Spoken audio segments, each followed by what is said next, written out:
अस्सलाम वालेकुम, welcome to my channel. आप लोग देख रहे हैं फिजिक्स विद समीउल्लाह। मैं हूं आपका टीचर समीउल्लाह। आज हम पढ़ने वाले हैं 9th क्लास का पहला टॉपिक इंट्रोडक्शन ऑफ फिजिक्स हम पढ़ेंगे। आज हमारे लेक्चर का पहला दिन है और चैनल का भी पहला लेक्चर है। तो चलें स्क्रीन की तरफ चलते हैं और फिजिक्स को समझते हैं कि फिजिक्स है क्या है। वैसे तो हमारे इर्द गिर्द काफ़ी ज़्यादा चीज़ें हैं जो फिजिक्स से रिलेटेड है, लेकिन हम कोशिश करेंगे कि इसको पॉइंट टू पॉइंट डिस्कस किया जाए। लेक्चर वाइज हम इसको आसानी से और अच्छी डिटेल में समझने की कोशिश करेंगे। तो स्क्रीन की तरफ चलते हैं और देखते हैं फिजिक्स हमें क्या सिखाती है और क्या कहती है।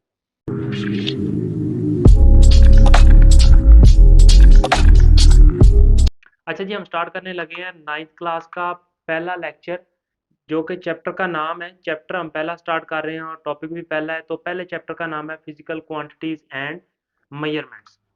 इंट्रोडक्शन ऑफ फिजिक्स से रिलेटेड ये हमारा पहला टॉपिक है, या पहले 2 पेज हम इसे कह सकते हैं, जो हम समझने लगे हैं कि क्या कहता है और इस थ्योरी में है क्या। Physical quantities and measurement. Physical quantities ऐसी क्वांटिटीज, ऑल मेजरेबल क्वांटिटीज जिनको हम गिन सकते हैं, वो क्या कहलाती हैं? मेजरेबल क्वांटिटीज कहलाती हैं। और मेजरमेंट का मतलब होता है पैमाइश। ऑल मेजरेबल क्वांटिटीज ऐसी क्वांटिटीज जो गिनी जा सके हमारे इर्द गिर्द। जिस तरह हम कह सकते हैं हमने यार 2 किलो चीनी लेके आनी है, या हम कह सकते हैं कि यार 2 किलो। अब हम उसे क्या कहेंगे? 2 या 3। ये हमारी मेजरमेंट है, ये हमारी जो गिनी जा सकती है क्वांटिटी, उसे कहा जाता है all measurable quantities, physical quantities कहलाती है। और ये सारी किसके अंदर पाई जाती है? साइंस के अंदर पाई जाती है। तो साइंस क्या कहती है? The knowledge gained through observation and experimentation is called science. समझने वाली बात है यहाँ पे। नॉलेज क्या है? सबसे पहले नॉलेज लफ्ज कहाँ से निकला? ये पहला लफ्ज जो है, हम साइंस की डेफिनेशन पढ़ रहे हैं, ये पहला लफ्ज कहाँ से निकला?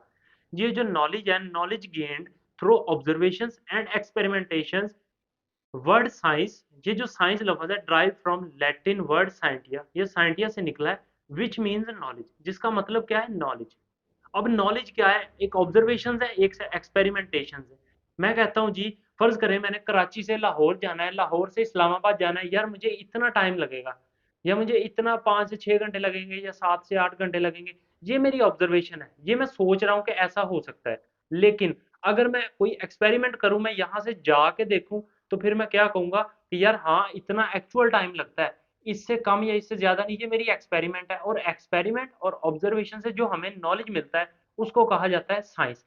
अब हम दूसरी मिसाल ले लेते हैं। जो पानी है वो 0 डिग्री सेंटीग्रेड के ऊपर फ्रीज होना शुरू होता है, और 100 डिग्री सेंटीग्रेड के ऊपर बॉयल होना शुरू हो जाता है। तो ये हमने एक्सपेरिमेंट से साबित किया है कि हाँ, ऐसा हो सकता है। अब ऑब्जर्वेशन क्या कहती हैं? उसमें 70 भी हो सकता है, 60 भी हो सकता है, 90 भी हो सकता है, 98 तक भी जा सकता है।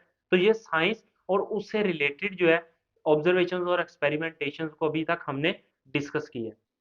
अच्छा जी, अब हम नेचुरल फिलॉसफी की तरफ चलते हैं कि नेचुरल फिलॉसफी क्या है। Various aspects of material object were studies under a single subject. यानी कि एक ही सब्जेक्ट था हमारे पास पुराने वक्तों के अंदर। किसके अंदर? 18th सेंचुरी के अंदर, जिसके अंदर हम क्या करते थे? फिजिकल क्वांटिटीज और बायोलॉजिकल साइंसेज या फिजिकल साइंसेज को समझते थे। अब study of non living things क्या है? कि जो हमारे इर्द गिर्द नॉन लिविंग थिंग्स है, जो सांस नहीं ले सकती, वो फिजिकल साइंसेज के अंदर काउंट की जाती थी। और बायोलॉजिकल साइंसेज जो लिविंग थिंग्स की, उनकी स्टडी को बायोलॉजिकल साइंसेज में काउंट किया जाता था। ये हम 18th सेंचुरी की बात कर रहे हैं। अब जैसे जैसे 18th सेंचुरी आगे जाती गई, वैसे वैसे हमारी जो साइंस है उसने भी तरक्की की, और हमने इसको 5 से 6 डिवीजन, या 5 डिवीजन हम इसको काउंट कर लेते हैं, 5 डिवीजन के अंदर हमने इसको तब्दील कर लिया। जो कि 19th सेंचुरी की बात है। 19th सेंचुरी के अंदर हमने क्या किया? केमिस्ट्री थी, एस्ट्रोनॉमी थी, जियोलॉजी थी, और मेट्रोलॉजी थी। अब केमिस्ट्री क्या कहती है? हम एटम, ये एक छोटा सा पार्टिकल जिससे हमारे इर्द गिर्द की चीजें बनी है, वो क्या कहलाता है? एक एटम कहलाता है, जो कि आप केमिस्ट्री के अंदर डिटेल के साथ पढ़ेंगे। और उसके साथ साथ एस्ट्रोनॉमी क्या कहलाती है? एस्ट्रोनॉमी एक अर्थ है, फर्ज करें ये अर्थ है, और अर्थ के इर्द गिर्द की जो सराउंडिंग्स है, उसको स्टडी करने के लिए एस्ट्रोनॉमी पढ़ी जाती है। जिस तरह हम कह सकते हैं, जो एस्ट्रोनॉट्स हैं वो चांद के ऊपर जाते हैं, खला के अंदर जाते हैं, और वहां पे जाके एक्सपेरिमेंट्स वगैरह करते हैं, उसको हम एस्ट्रोनॉट्स कहते हैं, और एस्ट्रोनॉमी उसकी स्टडी को कहा जाता है। उसके बाद जियो, आप 7th 8th में पढ़ते आ रहे हैं, अर्थ से रिलेटेड जो स्टडी है उसको जियोलॉजी कहा जाता है। और मेट्रोलॉजी, स्टडी अबाउट एटमोसफेयर, यानी कि मौसम गर्मा सरमा, बहार खिजां, इसकी स्टडी को क्या कहा जाता है? मेट्रोलॉजी कहा जाता है। कि ये इर्द गिर्द, हमारे इर्द गिर्द या इंसानों के इर्द गिर्द क्या ऐसा इफेक्ट प्रोड्यूस करते हैं, इसकी स्टडी को मेट्रोलॉजी कहा जाता है। उसके बाद आ जाते हैं जी हम हमारी प्यारी फिजिक्स। ठीक है जी, फिजिक्स क्या कहती है, हम फिजिक्स की तरफ चलते हैं। Study of matter, energy and their interactions, यानी कि मैटर क्या कहलाता है, मादा जो कि कोई वजन रखे और कोई जगह घेरे, उसको कहते हैं मैटर। और एनर्जी जो है उसके अंदर कोई भी एनर्जी या ताकत वगैरह को एनर्जी कहा जाता है। और इन दोनों का आपस में जो रबत है उसको हम स्टडी करने के अमल को फिजिक्स कहते हैं, या वो एक किताब जिसके अंदर मैटर और एनर्जी के दरमियान रबत को समझा जाए, फिजिक्स कहलाता है। अच्छा जी, अब हम चलते हैं इसके एडवांटेजेस की तरफ। हमारे इर्द गिर्द इधर उधर हर तरफ फिजिक्स है। एडवांटेजेस की तरफ चलते हैं, स्क्रीन के ऊपर आए जरा देखते हैं कि एडवांटेजेस हमें क्या कहते हैं। आ जाए जरा।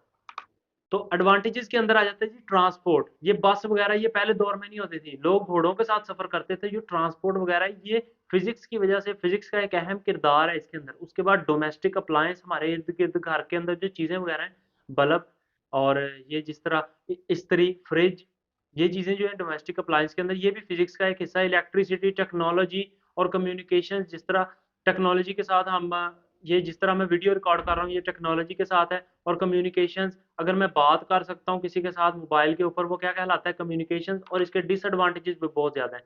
इन डिस्ट्रक्शन ऑफ सीरियस नेचर, यानी कि अगर जिस तरह ट्रांसपोर्ट है वो चल रही है और अगर आप उसकी टाइम से ट्यूनिंग वगैरह ना करवाएं तो वो एक पोल्यूशन जो है जिसको हम कहते हैं एनवायरमेंटल पोल्यूशन, उसका बायस बन सकती है। जिस तरह नीचे लिखा हुआ है एनवायरमेंटल पोल्यूशन और डेडली वेपन्स, जिस तरह न्यूक्लियर बॉम्ब और एटम बॉम्ब, ये चीजें जो है ये डिसएडवांटेजेस के अंदर आ जाती है। उसके बाद इसकी ढेर सारी ब्रांचेज है आगे, फिजिक्स को आगे डिफाइन किया गया है। मैकेनिक्स क्या कहलाता है, the study of motion of objects, कि जो ये ऑब्जेक्ट हैं जो इर्द गिर्द की चीजें हैं, यानी कि ये अगर कोई भी चीज है उसकी मोशन, यानी कि मैं यहाँ से कोई चीज उठाता हूँ और यहाँ पे रख देता हूँ तो ये उसकी मोशन है, तो ये क्या कहलाती है, ये भी फिजिक्स की एक टाइप है जिसके अंदर मैकेनिक्स, हम इसको कह सकते हैं हीट, हीट एनर्जी, हम जिसके अंदर हीट को स्टडी करते हैं वो हीट एनर्जी या हीट फिजिक्स कह सकते हैं। साउंड वेव्स को स्टडी करने के अमल को साउंड फिजिक्स कहा जाता है। ऑप्टिकल फिजिक्स, लाइट को स्टडी करने के अमल को कहा जाता है। इलेक्ट्रिसिटी एंड मैग्नेटिज्म, जहां पर चार्जेस को स्टडी किया जाएगा वो इलेक्ट्रिसिटी एंड मैग्नेटिज्म है। और एटॉमिक फिजिक्स, जहाँ पे स्ट्रक्चर ऑफ एटम को स्टडी किया जाएगा, यानी कि केमिस्ट्री की ब्रांच इसमें इन्वॉल्व हो जाएगी, तो वो एटॉमिक फिजिक्स कहलाएगा। न्यूक्लियर फिजिक्स के अंदर भी केमिस्ट्री थोड़ी सी इन्वॉल्व होगी, तो ये बिहेवियर ऑफ न्यूक्लियर, यानी कि फिजिक्स थोड़ी सी होगी। तो बाकी तो जो केमिस्ट्री जो है ये मेन सब्जेक्ट तो केमिस्ट्री के साथ रिलेट करेगा। और प्लाज्मा फिजिक्स, अब जैसे जैसे आप सेवन्थ एट्थ और पढ़ते आए हैं, सेवन्थ एट्थ के अंदर आप लोगों ने 3 स्टेट्स पढ़ी हैं मैटर की, लिक्विड, सॉलिड और गैस। अब ये फोर्थ स्टेट आ गई है। फोर्थ स्टेट क्या कहती है, फोर्थ स्टेट है जी प्लाज्मा की। Properties of ionic state of matter, इसको क्या कहा जाता है, प्लाज्मा फिजिक्स कहा जाता है। और जियो फिजिक्स क्या कहा जाता है, जो अर्थ से रिलेटेड है उसको जियो फिजिक्स कहा जाता है। तो आज का लेक्चर हमारा यहाँ तक ही है। आज सिर्फ थ्योरी थी और इसलिए ज्यादा जो है हमने स्क्रीन पे फोकस नहीं किया। तो आहिस्ता आहिस्ता जैसे जैसे हम थ्योरेटिकल से मैथमेटिकल की तरफ आएंगे, आप लोगों को फिजिक्स पढ़ने में मजा भी आएगा। बोरिंग सब्जेक्ट नहीं है, सिर्फ आप लोगों ने इसे समझना है। और फिजिक्स बिल्कुल ईजी सब्जेक्ट है। आप लोगों का देखने का बहुत शुक्रिया। होप सो अगर आप लोगों को लेक्चर पसंद आया, आप मुझे इंस्टाग्राम के ऊपर मैसेज कर सकते हैं। अगर आपको कोई क्वेश्चन है आप कमेंट्स के अंदर पूछ सकते हैं।